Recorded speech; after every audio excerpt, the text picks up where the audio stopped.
Assalamualaikum warahmatullahi wabarakatuh. Saya Anggita Putri Pramesti dari kelas Manajemen I. Di sini saya akan menjelaskan beberapa teori yang ada di komunikasi.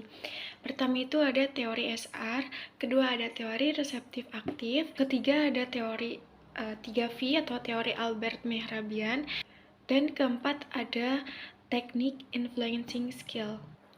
Yang pertama itu ada teori SR atau stimulus respon.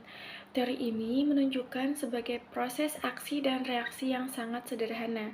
Teori SR mengasumsikan bahwa kata-kata verbal, isyarat-isyarat nonverbal, gambar, dan tindakan tertentu ini akan merangsang orang lain untuk memberikan respon dengan cara tertentu. Maka, teori ini dapat dianggap sebagai proses pertukaran atau perpindahan informasi.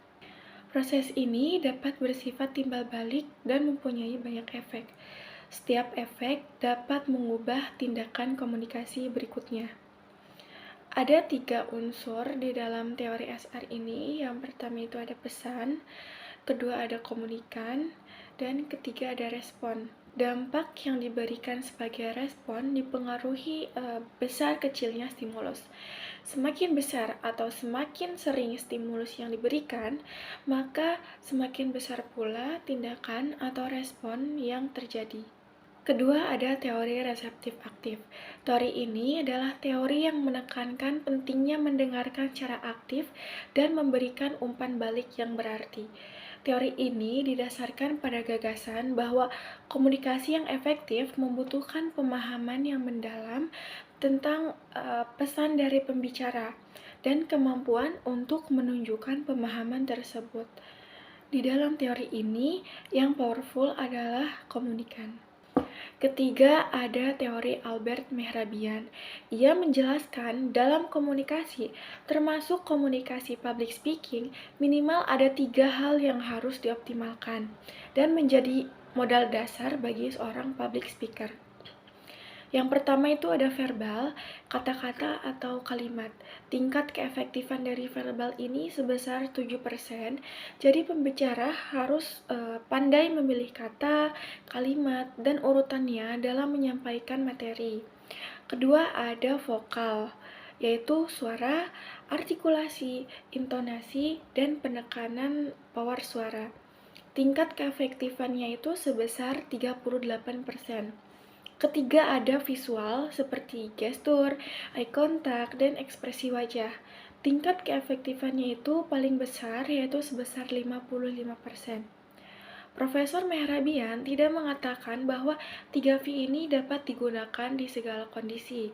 Ini akan berlaku dalam situasi di mana ada ketidaksesuaian antara kata dan ekspresi.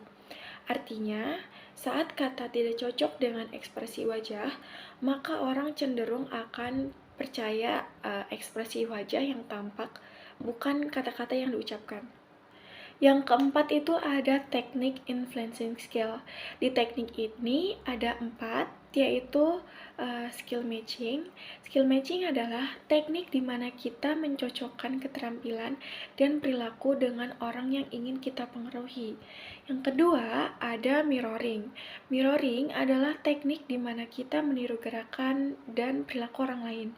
Hal ini dapat dilakukan dengan cara mencocokkan postur tubuh, ekspresi wajah, dan gerakan tangan mereka.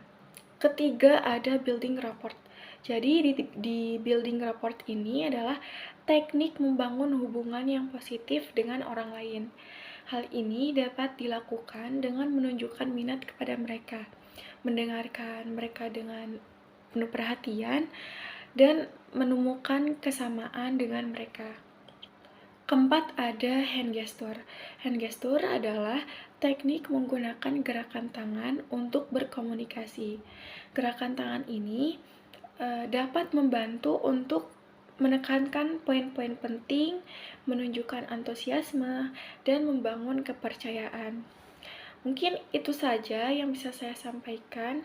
Terima kasih. Assalamualaikum warahmatullahi wabarakatuh.